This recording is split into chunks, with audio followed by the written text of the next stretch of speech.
तो आज की इस वीडियो में मैं आपको पढ़ाने वाला हूं महात्मा गांधी के बारे में। ये वीडियो थोड़ा सा लंबा हो गया है क्योंकि इस वीडियो में मैंने बहुत ही विस्तार से जानकारी दी है। इस वीडियो को आप लोग पूरा देखना ताकि इसमें जो जानकारी दी गई है वो आपको अच्छे से समझ में आ जाए और महात्मा गांधी के संबंध में जितनी भी आपके अंदर भ्रांतियां हैं इस वीडियो को देखने के बाद वो सारी खत्म हो जाएंगी।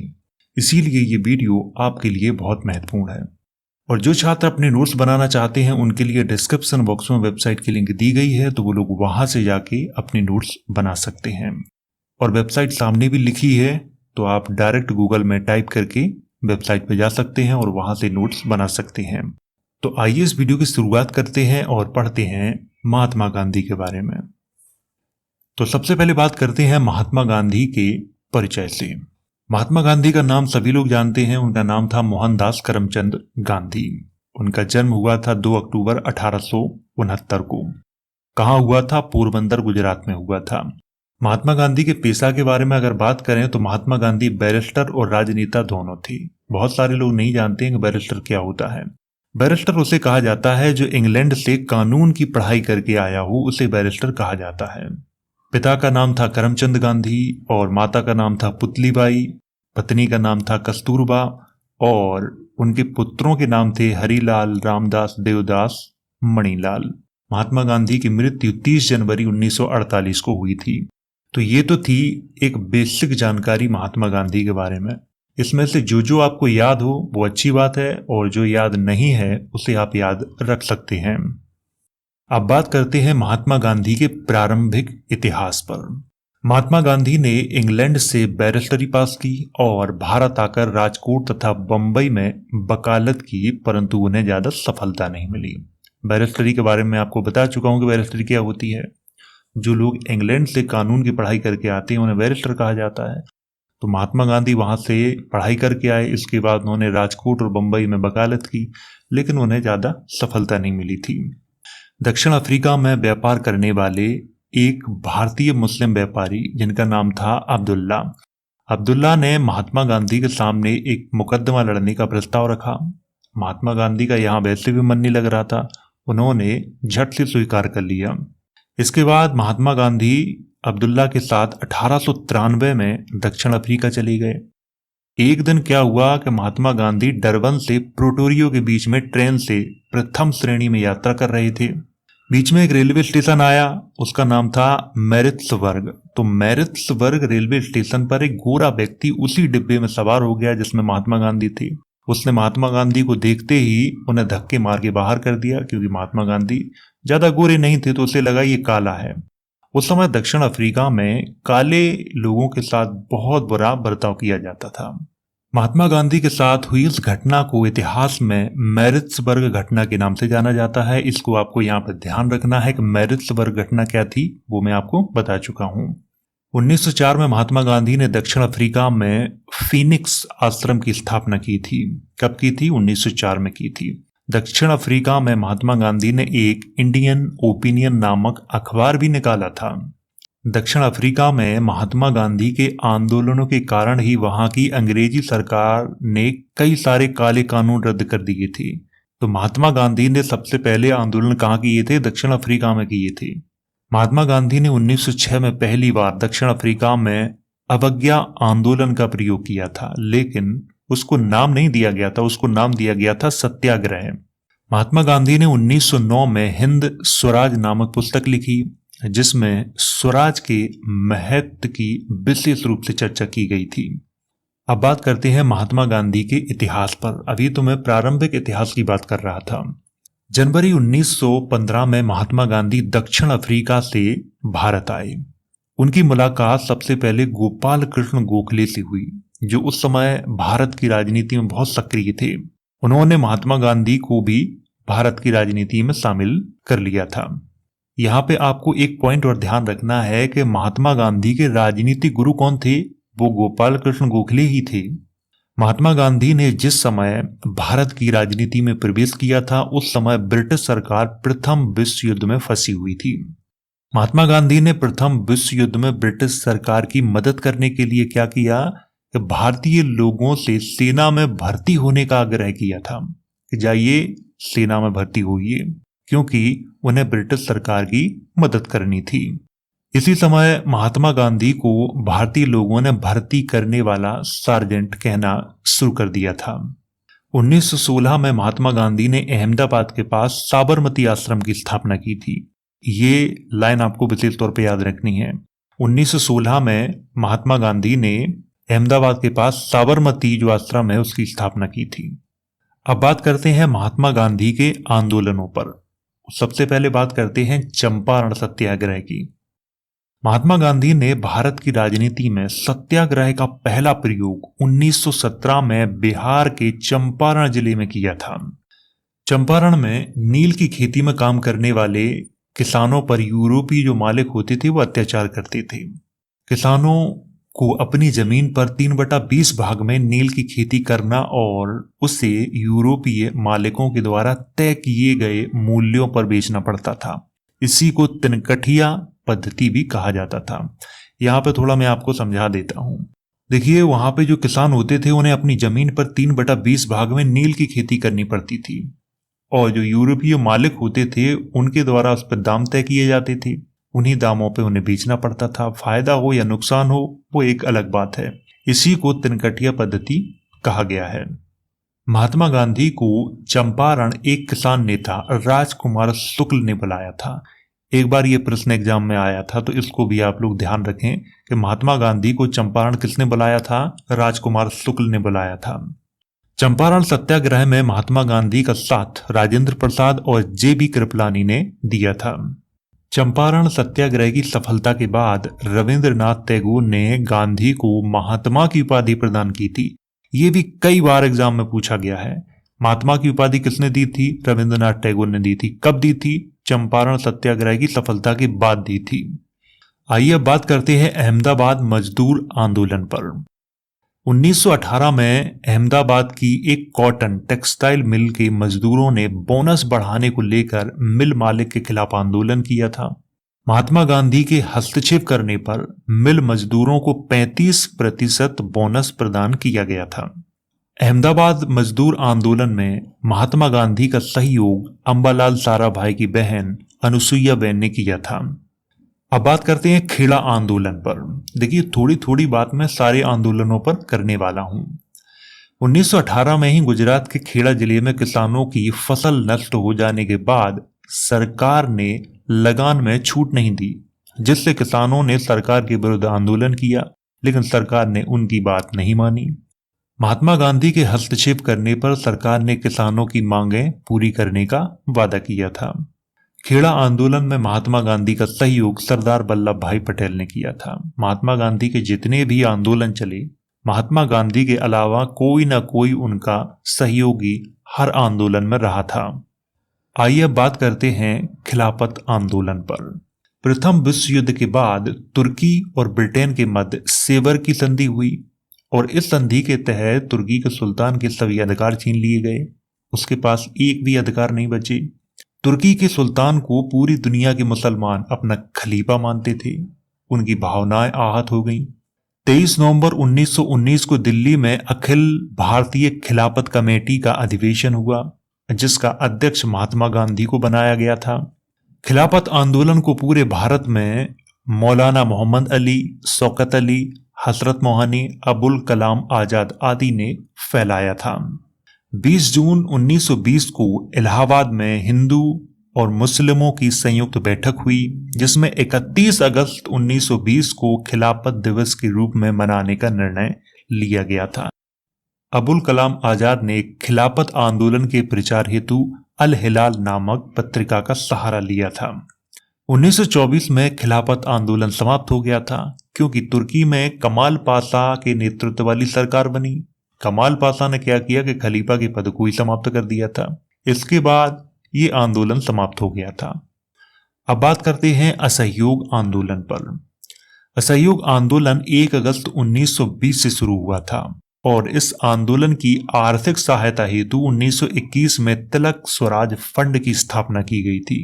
असहयोग आंदोलन के दौरान गिरफ्तार होने वाले पहले नेता मोहम्मद अली जिन्ना थे, क्योंकि नवंबर 1921 में उन्होंने प्रिंस ऑफ वेल्स के आगमन पर काले झंडे दिखाए थे। इसीलिए उन्हें गिरफ्तार कर लिया गया था। 5 फरवरी 1922 को चौरी चौरा कांड के बाद महात्मा गांधी ने असहयोग आंदोलन को स्थगित कर दिया था। मार्च 1922 में महात्मा गांधी को गिरफ्तार कर लिया गया था। अदालत के द्वारा उन्हें 6 वर्ष की सजा सुनाई गई थी, परंतु स्वास्थ्य कारणों के चलते 1924 में ही उन्हें रिहा कर दिया गया था। दिसंबर 1929 में कांग्रेस का लाहौर में अधिवेशन हुआ, जिसका अध्यक्ष तो महात्मा गांधी को चुना गया था, लेकिन महात्मा गांधी ने क्या किया कि अपनी जगह पंडित जवाहरलाल नेहरू को अध्यक्ष बनाया था। इस अधिवेशन में पूर्ण स्वाधीनता की मांग को बुलंद करने का फैसला किया गया था और सविनय अवज्ञा आंदोलन को शुरू करने की घोषणा की गई थी। 31 दिसंबर 1929 को लाहौर में रावी नदी के किनारे मध्यरात्रि में जवाहरलाल नेहरू ने भारतीय स्वतंत्रता का झंडा फहराया। 2 जनवरी 1930 को कांग्रेस कार्य समिति की बैठक में एक निश्चय किया गया कि 26 जनवरी 1930 को पूर्ण स्वाधीनता दिवस पूरे भारत में मनाया जाएगा। यही प्रतिज्ञा 26 जनवरी 1950 तक जारी रही, जब तक भारत का संविधान पूरे देश में लागू नहीं हो गया था। वैसे एक प्रश्न का जवाब यहाँ से आपको मिल जाएगा। कुछ लोग ये सोचते हैं हमारा जो संविधान है वो लागू कब हुआ था? 26 जनवरी 1950 को लागू हुआ था, लेकिन 26 जनवरी को ही क्यों लागू हुआ था? ये एक प्रश्न बहुत सारे लोग पूछते हैं, तो उनके लिए यही जवाब मिल गया होगा उन्हें। 30 जनवरी 1930 को महात्मा गांधी ने यंग इंडिया के माध्यम से भारत के वायसराय लॉर्ड इरविन और ब्रिटेन के प्रधानमंत्री रैमजे मैकडोनाल्ड के सामने कुछ मांगे रखी, लेकिन दोनों की तरफ से स्पष्ट रूप से कोई जवाब नहीं आया था। महात्मा गांधी ने क्या किया कि 14 फरवरी 1930 को साबरमती के आश्रम में कांग्रेस की बैठक बुलाई, जिसमें सविनय अवज्ञा आंदोलन को शुरू करने का फैसला किया गया था। अब बात करते हैं सविनय अवज्ञा आंदोलन पर। महात्मा गांधी ने साबरमती आश्रम से 12 मार्च 1930 को अपने 78 समर्थकों के साथ दांडी के लिए यात्रा शुरू की।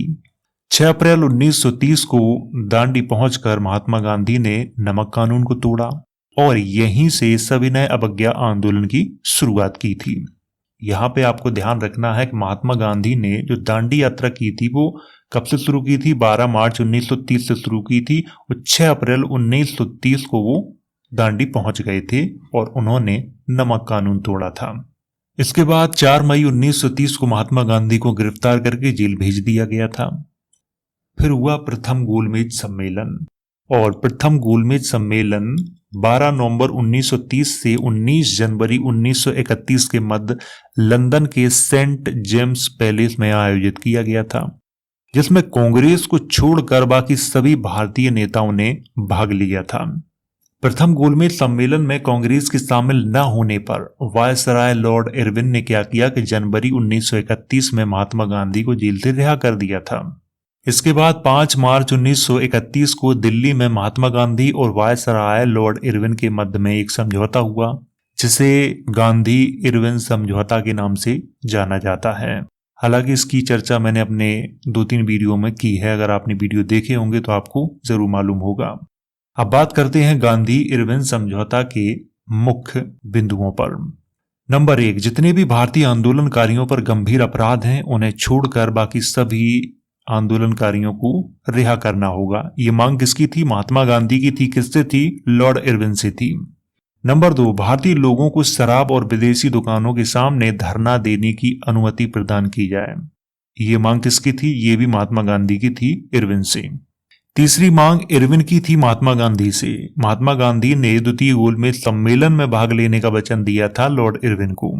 नंबर 4, महात्मा गांधी ने लॉर्ड इरविन से यह भी कहा था कि ब्रिटिश सामान का बहिष्कार नहीं करेंगे।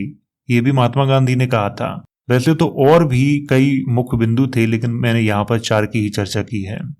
अगर आपको और डिटेल में जानना है तो गोलमेज सम्मेलन वाला वीडियो देख लीजिए। वो वीडियो आपको इस वीडियो के अंत में मिल जाएगा, उसमें मैंने बहुत डिटेल से चर्चा की है। गांधी इरविन समझौता के 16 दिन बाद 23 मार्च 1931 को लाहौर में भगत सिंह, सुखदेव और राजगुरु को फांसी दी गई थी। 29 मार्च 1931 को कराची में कांग्रेस का 46वां अधिवेशन हुआ, 23 मार्च को भगत सिंह, राजगुरु सुखदेव को फांसी हुई। इसके बाद 29 मार्च को उसी महीने में कराची में कांग्रेस का अधिवेशन हुआ, जिसकी अध्यक्षता सरदार वल्लभ भाई पटेल ने की थी। और इस अधिवेशन में मौलिक अधिकारों तथा कर्तव्यों का जो प्रस्ताव था उसको पारित किया गया था। कांग्रेस के इस अधिवेशन में महात्मा गांधी भी शामिल हुए थे, परंतु लोगों ने उनका काले झंडों के साथ स्वागत किया था, क्योंकि लोगों को लगता था कि भगत सिंह की फांसी के संबंध में महात्मा गांधी ने वायसराय लॉर्ड इरविन से बातचीत नहीं की थी। हालांकि जो लोग महात्मा गांधी के समर्थक हैं वो लोग ये दावा करते हैं कि महात्मा गांधी ने बहुत प्रयास किया था। इस विषय पर मैं ज्यादा बात नहीं करूंगा क्योंकि ये विवादित विषय है। आइए अब बात करते हैं द्वितीय गोलमेज सम्मेलन की। द्वितीय गोलमेज सम्मेलन का आयोजन 7 सितंबर 1931 से 1 दिसंबर 1931 के मध्य लंदन के सेंट जेम्स पैलेस में किया गया था। द्वितीय गोलमेज सम्मेलन में कांग्रेस की ओर से महात्मा गांधी, मदन मोहन मालवीय, सरोजिनी नायडू, एनी बेसेंट आदि ने भाग लिया था। कांग्रेस के प्रतिनिधियों ने ब्रिटिश सरकार के सामने अपनी प्रमुख जो मांगे थी वो रखी। मुस्लिम लीग ने अपनी मांग रखी कि भैया मुस्लिमों के लिए अलग निर्वाचन मंडल की व्यवस्था की जाए, ये मांग रखी। इसको ब्रिटिश सरकार ने मान लिया था और महात्मा गांधी ने भी स्वीकार कर लिया था। इसके बाद डॉक्टर आंबेडकर ने निचले वर्ग के लिए अलग निर्वाचन मंडल की मांग की, जिसे ब्रिटिश सरकार ने तो स्वीकार कर लिया था, परंतु महात्मा गांधी ने इसका विरोध किया था। और अपनी दलील में उन्होंने कहा था कि अगर आंबेडकर की मांगों को स्वीकार किया गया तो मुझे ऐसी आजादी नहीं चाहिए। इसके बाद दूसरे गोलमेज सम्मेलन को बिना किसी निर्णय के 1 दिसंबर 1931 को समाप्त कर दिया गया था। द्वितीय गोलमेज सम्मेलन की असफलता के बाद महात्मा गांधी ने क्या किया कि दोबारा से सविनय अवज्ञा आंदोलन को शुरू कर दिया था और इसकी शुरुआत 4 जनवरी 1932 से की थी। कुछ किताबों में 5 जनवरी लिखा हुआ है। 16 अगस्त 1932 को ब्रिटिश प्रधानमंत्री मैकडोनाल्ड ने सांप्रदायिक पंचायत की घोषणा की, जिसके तहत निचले वर्ग के लोगों का निर्वाचन मंडल अलग करने का प्रावधान किया गया था। परंतु जैसे ही इसकी खबर महात्मा गांधी को हुई तो उन्होंने आमरण अनशन शुरू कर दिया था। इसके बाद कांग्रेस के बड़े नेताओं ने महात्मा गांधी और डॉक्टर आंबेडकर के मध्य 24 या 26, कुछ किताबों में 24 लिखा है, कुछ में 26 लिखा है, सितंबर 1932 को पुणे की यरवदा जेल में एक समझौता कराया गया, जिसे इतिहास में पूना समझौता के नाम से जाना जाता है। पूना समझौता के तहत ही निचले वर्ग के लोगों को आरक्षण देने का प्रावधान किया गया था। इसकी चर्चा मैंने अपने गोलमेज सम्मेलन वाले वीडियो में की है। अगर आपको विस्तार में जानकारी चाहिए तो आप वो वाला वीडियो देख लीजिए, क्योंकि ये वीडियो वैसे भी बड़ा हो गया है तो इसमें मैं ज्यादा विस्तार से बात नहीं करूंगा। 7 अप्रैल 1934 को महात्मा गांधी ने निचले वर्ग का समर्थन न मिलने के कारण द्वितीय सविनय अवज्ञा आंदोलन को स्थगित कर दिया था। अब बात करते हैं भारत छोड़ो आंदोलन की। भारत छोड़ो आंदोलन को अगस्त क्रांति के नाम से भी जाना जाता है। 7 अगस्त 1942 को मुंबई में कांग्रेस का अधिवेशन हुआ, जिसकी अध्यक्षता अबुल कलाम आजाद ने की थी। इसी अधिवेशन में भारत छोड़ो के प्रस्ताव को पारित किया गया था। इसी अधिवेशन में महात्मा गांधी ने भाषण देते हुए करो या मरो का नारा भी दिया था। इसको आपको यहाँ पर ध्यान रखना है। 9 अगस्त 1942 को ऑपरेशन जीरो आवर के तहत महात्मा गांधी सहित कांग्रेस के सभी बड़े नेताओं को गिरफ्तार कर लिया गया था। 7 अगस्त को अधिवेशन हुआ और 9 अगस्त को गिरफ्तारी हो गई थी। भारत छोड़ो आंदोलन का सारा दोष सरकार ने क्या किया कि महात्मा गांधी पर ही डाल दिया, परंतु महात्मा गांधी इससे सहमत नहीं हुए। उन्होंने अनशन शुरू कर दिया था। 6 मई 1944 को स्वास्थ्य कारणों के चलते महात्मा गांधी को जेल से रिहा कर दिया गया था। भारत छोड़ो आंदोलन की आलोचना करते हुए मुस्लिम लीग ने कहा था, कांग्रेस का लक्ष्य भारत को आजाद करवाना नहीं है, बल्कि भारत में हिंदू साम्राज्य की स्थापना करना है। ये लाइन बहुत अच्छे से आपको ध्यान रखनी है कि ये किसने कही थी, मुस्लिम लीग ने कही थी। आइए बात करते हैं महात्मा गांधी की मृत्यु पर। महात्मा गांधी अपने अंतिम समय में दिल्ली के मुसलमानों से भारत में रहने की अपील कर रहे थे, क्योंकि उस समय देश में बहुत माहौल खराब था, दंगे हो रहे थे। तो महात्मा गांधी मुसलमानों से भारत में रहने की ही अपील कर रहे थे। 30 जनवरी 1948 को एक मराठी व्यक्ति नाथूराम गोडसे ने महात्मा गांधी की गोली मार के हत्या कर दी थी। महात्मा गांधी की हत्या के बाद पंडित जवाहरलाल नेहरू ने आकाशवाणी के माध्यम से कहा था, देश के पिता अब नहीं रहे। ये किसने कहा था? पंडित जवाहरलाल नेहरू ने कहा था। तो इस वीडियो में मैंने महात्मा गांधी के पूरे इतिहास को विस्तार से पढ़ाया, जिसमें शुरुआत से लेकर अंत तक मैंने जो महत्वपूर्ण चीजें थी उन सभी की चर्चा की। तो वीडियो अगर अच्छा लगा हो तो इसे लाइक करें, शेयर करें। वीडियो देखने के लिए धन्यवाद।